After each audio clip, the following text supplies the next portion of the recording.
Guys, how are you doing? Welcome back to a brand new video. It's Simon down here at Burford Golf Club and we just hit some shots into this green. And you might be asking, Simon, what wedge did you just use there? Was it a bit of that Mac Daddy sauce? Or were we using the Elite Vokey? Nope.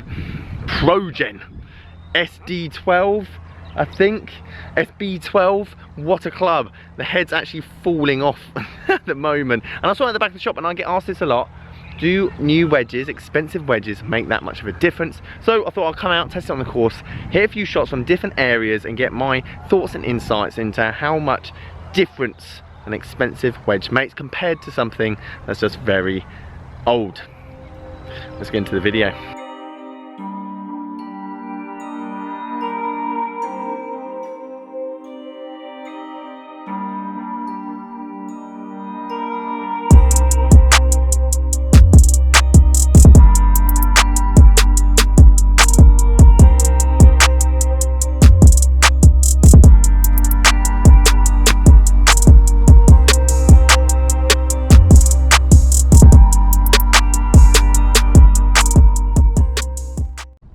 So as you can see, 3 shots into the green here. One was off camera, but we can see little pitch mark, ball, spin was present.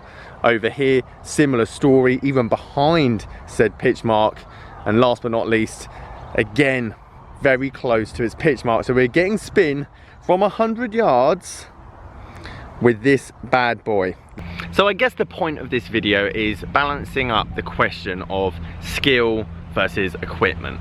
Now, especially when I first started playing golf, hitting wedges like this, or Vokey or Mac Daddy, when they're very not offset, just like my irons were at the time, they're obviously a lot more truer lofted, so you're actually getting accurate lofts rather than de-lofted clubs, and also smaller heads, so less forgiving.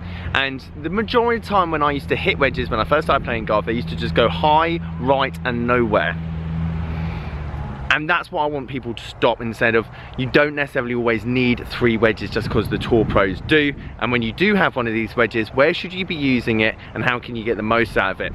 So we're going to hit a few shots in the bunkers around the green. I'm going to just give you a general idea of just a club with this head design, shape, bounce and loft, and whether you should put it in the bag. And if you want to go and get an expensive wedge, make sure it's the right one for you and what you want to get out of it. So first of all, some short chips. Let's see how much control I get with this. Right then, test number 1.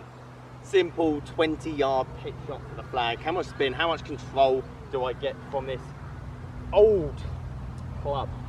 Let's have a look.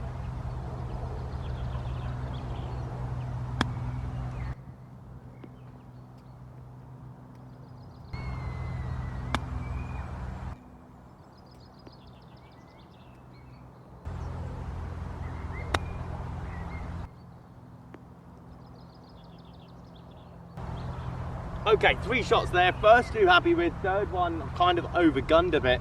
But in terms of spin and control, not too bad. Okay, so I think my first tip when you're buying wedges is, where do you live? I mean, I live in England, so for 3 months of the year the ground's quite firm and the greens are quick. However, for the rest of the year it's wet and the greens are soft. So to be perfectly honest, do you need that much spin? And yes, expensive wedges are going to perform better in terms of spin rate and keeping that sharpness. However, do you need 12,000 revs of backspin? Or do you only need 8,000?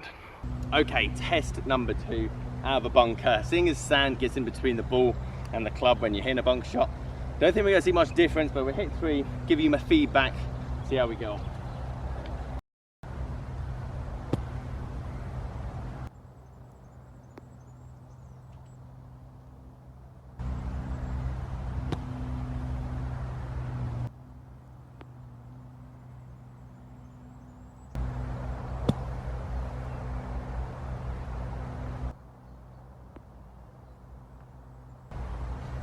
First 2 pretty much fatted, both of them.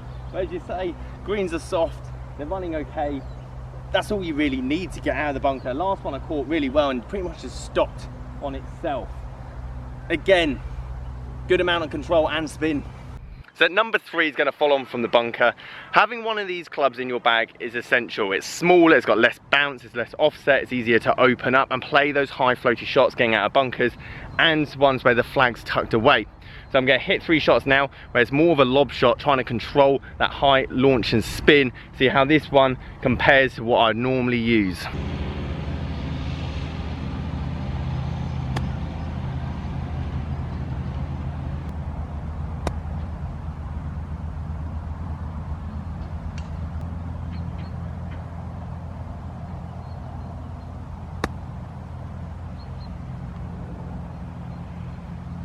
So even there, I've almost stopped too short, and I know that's not the most tucked away flag ever. It's pretty much center of the green.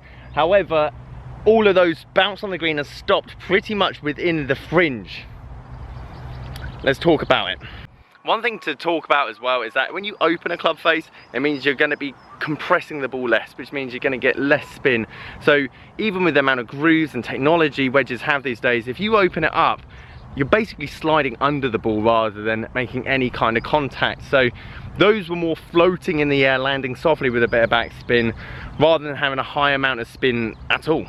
One of the hardest shots in golf, well for me anyway, a half swing, a 50-yard pitch shot into the flag. You need that low spinning control from your wedges to get close to either save par or go for birdie. This is where it all comes down to. Let's see how much control and spin I can get from this wedge, because to be perfectly honest, it's performed just as good as anything else that I've ever had in my hands. And let's see what we can get with this one.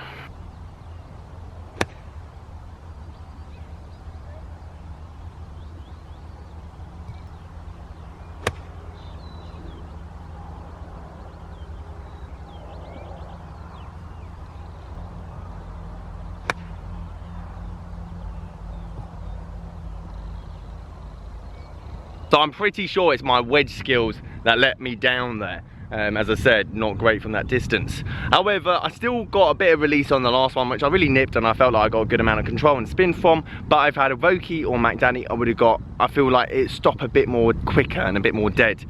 That being said, couldn't I just pitch it 5 foot before the flag and then just let it release to the hole? Does it really make that much difference? Especially in a country like England, where the ground's always soft, or pretty much always soft. You don't need 12,000 rows of backspin. You only need enough for the ball to be controllable and being able to stop quicker. The pros that are playing on greens that are 14 on the stimp meter, rock hard fairways, really dry, really humid, they're going to need that spin to control out of the rough, off the fairway, make up and down.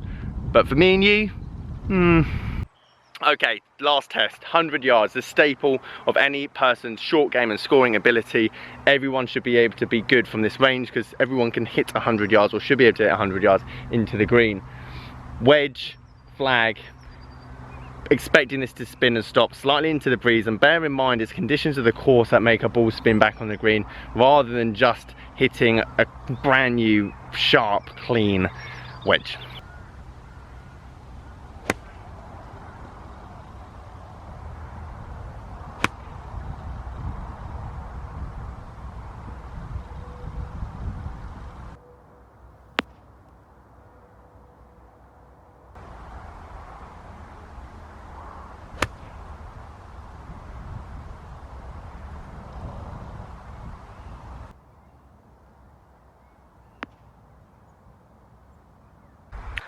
Spicy, like it. Not so spicy in the bunker. I think what I'm trying to say is that I've picked a wedge out of the shop that I've never hit before, come out on the golf course on a nice sunny day, and I can still hit shots close to what I would do with my normal wedge. Now, am I saying all expensive wedges are pointless? No, but take it with a pinch of salt. Just because you're going to get a nice shiny new blade in the bag doesn't mean that all of a sudden you're going to have a short game of the boys on tour. Practice is key. Hitting wedge shots, low wedge shots, spinning wedge shots is more down to your hands, your timing, your release, rather than just the grooves on the face.